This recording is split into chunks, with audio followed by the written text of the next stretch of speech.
আসসালামু আলাইকুম, আমি জনি ফ্রম লন্ডন থেকে নতুন একটা ভিডিওতে আজকে সকলকেই স্বাগতম।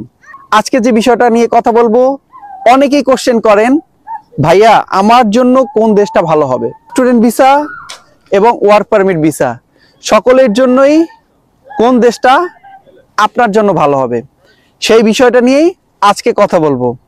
পুরো ভিডিওটা দেখার অনুরোধ জানাচ্ছি। যখন আপনি কোনো দেশে যাওয়ার জন্য পরিকল্পনা করবেন বা আপনি চিন্তা করবেন আমি কোনো উন্নত জীবনের আশায় আমি আমার দেশটা ত্যাগ করতে চাচ্ছি, তখন আপনি কিছু জিনিস মাথায় রাখবেন।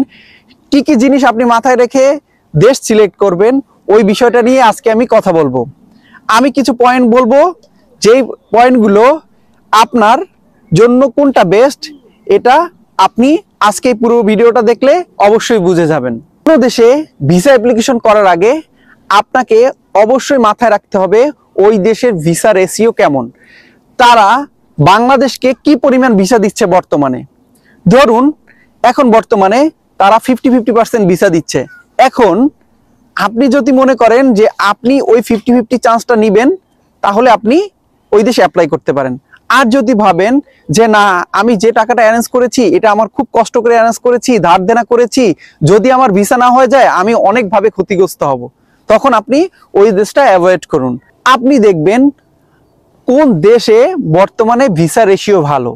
ইউকে, ইউএসএ, অস্ট্রেলিয়া, কানাডা এবং ইউরোপের সেনজেনভুক্ত কান্ট্রিগুলো, এই সকল দেশেই আপনি যেতে চাচ্ছেন, তখন দেখবেন আপনি কোন দেশে বর্তমানে ভিসা রেশিও ভালো আপনি সিলেক্ট করবেন সেই সকল দেশ। যদি কোনো প্রকার আপনি রিস্ক না নিতে চান, তাহলে যারা 80-90% ভিসা দিচ্ছে বাংলাদেশের মানুষকে, আপনি সেই কান্ট্রিগুলোই সিলেক্ট করুন। এতে আপনার রিস্ক এবং আর্থিক ক্ষতি থেকে আপনি কিছুটা হলেও রক্ষা পেতে পারেন। এরপরেই মাথায় রাখবেন কোন দেশ সেটেলমেন্টের জন্য ভালো। আপনি যদি চিন্তা করেন হ্যাঁ আমি স্টুডেন্ট ভিসা যাচ্ছি বা আমি ওয়ার্ক পারমিট ভিসা যাচ্ছি, একটা সময় পরে আমি ওই দেশে নাগরিকত্ব অর্জন করতে চাই, তাহলে আপনার ওই দেশে নাগরিকত্ব কিভাবে লাভ করতে হয় সকল প্রসেসটা আপনাকে জানতে হবে। তারা কি কোনো ধরনের ক্রাইটেরিয়া দিচ্ছে, নাকি আপনি স্টুডেন্ট ভিসা যাওয়ার পরে 5 বছর স্টে করলেই তারা আপনাকে নাগরিকত্ব দিচ্ছে, নাকি ইউকের মতো আপনাকে স্টুডেন্ট ভিসা আসার পরে 5 বছর ওয়ার্ক পারমিট ভিসায় বা স্পন্সরশিপ ভিসায় আপনাকে কাজ করতে হবে এবং ট্যাক্স প্রদান করতে হবে, তারপরে আপনি নাগরিকত্ব পাবেন। এরকম যত ক্রাইটেরিয়া আছে ওই সকল বিষয়ের প্রতি আপনাকে লক্ষ্য রাখতে হবে। এরপরেই যে জিনিসটা আপনার মাথায় রাখা উচিত তা হলো ওই দেশের ইনকামটা কেমন, প্রতি ঘন্টায় তারা কি পরিমাণ টাকা পেমেন্ট করতেছে, বা তারা কি পরিমাণ পাউন্ড বা ডলার বা ইউরো তারা পেমেন্ট করতেছে প্রতি ঘন্টায়। ইনকামটা মাথায় রাখতে হবে, কারণ ইনকামটা হলো ম্যান্ডেটরি। আপনি আপনার দেশটা ছাড়তেছেন কেন? শুধুমাত্র ইনকামের জন্যই, আপনার একটা ব্রাইট ফিউচারের জন্য। ইনকাম এখানে মুখ্য বিষয়। একই সাথে স্টুডেন্ট থাকা অবস্থায় আপনি ওই পরিমাণ ইনকাম দিয়ে চলতে পারবেন কিনা, এবং স্টুডেন্ট শেষ হওয়ার পরবর্তীতে যারা ওয়ার্ক পারমিটের জন্য ভাবতেছেন তারাও চিন্তা করবেন আপনার কি পরিমাণ ট্যাক্স প্রদান করতে হবে, এবং ওই ট্যাক্স বাদ দেওয়ার পরে কি পরিমাণ ইনকাম থাকে, ওই টাকা দিয়ে আপনি আপনার সকল খরচ মিটাতে পারবেন কিনা, তারপর আপনার টাকা থাকবে কিনা, সকল বিষয়টা নিয়ে একটু চিন্তা করবেন। এই সকল বিষয়টা নিয়ে একটু ক্যালকুলেশন করবেন। এর পরবর্তীতেই যে বিষয়টা আপনি মাথায় রাখবেন, আপনি যে দেশটা সিলেক্ট করেছেন ওই দেশটাতে যেতে কি পরিমাণ টাকা লাগবে, আপনি কি পরিমাণ টাকা আপনার বাজেট রাখতে হবে। ধরুন আপনি যে দেশটা সিলেক্ট করেছেন সেই দেশটায় আপনার যেতে 20-25 লাখ টাকা বাজেট রাখতে হবে, কিন্তু আপনার কাছে আছে 10 লাখ টাকা, সেটাও তো আর হবে না।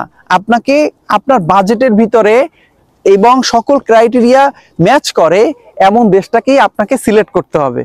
এরপরে যে বিষয়টা আছে, আপনি যে দেশটা সিলেক্ট করেছেন সেই দেশটার জীবনযাত্রার মান কেমন।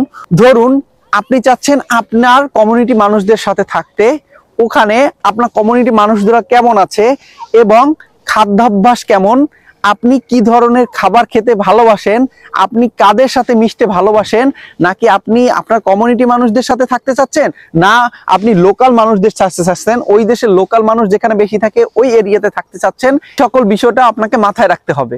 আপনার ধর্মের মানুষ যেখানে বেশি বাস করে ওই এরিয়াতে আপনি থাকতে চাচ্ছেন বা ওই দেশটা আপনি সিলেক্ট করতে চাচ্ছেন, এটা আপনার মাথায় রাখতে হবে।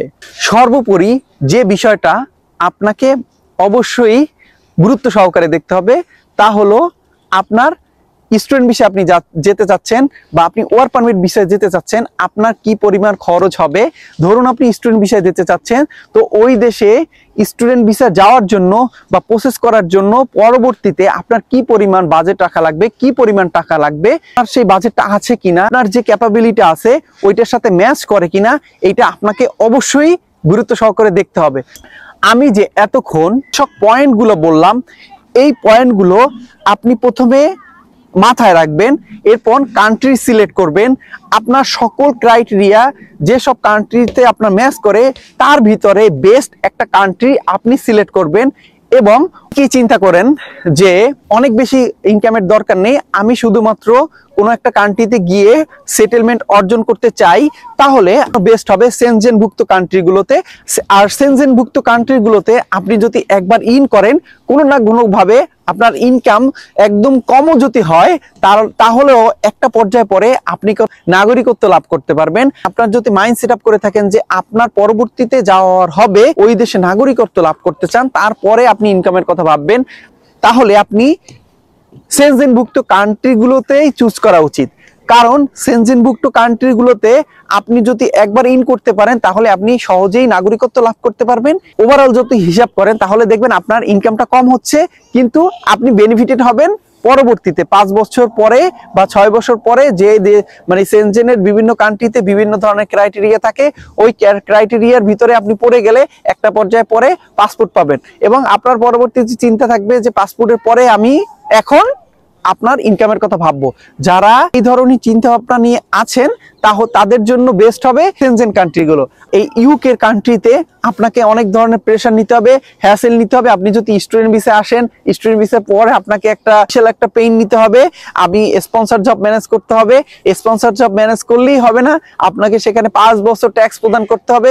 সকল ক্রাইটেরিয়া মেনটেন করার পরে আপনি 5 বছর পরে নাগরিকত্ব লাভ করবেন।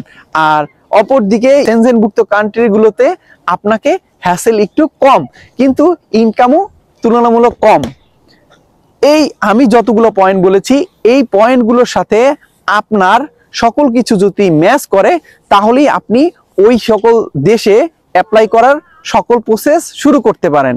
অবশ্যই বুঝতে পেরেছেন আপনার জন্য কোন দেশটা ভালো হবে, আপনি কোন দেশটা সিলেক্ট করবেন। সকল পয়েন্টগুলো ভালোভাবে পর্যবেক্ষণ করে আপনার যে দেশটা ভালো মনে হবে সেই দেশটাই আপনি সিলেক্ট করবেন এবং অ্যাপ্লাই করবেন।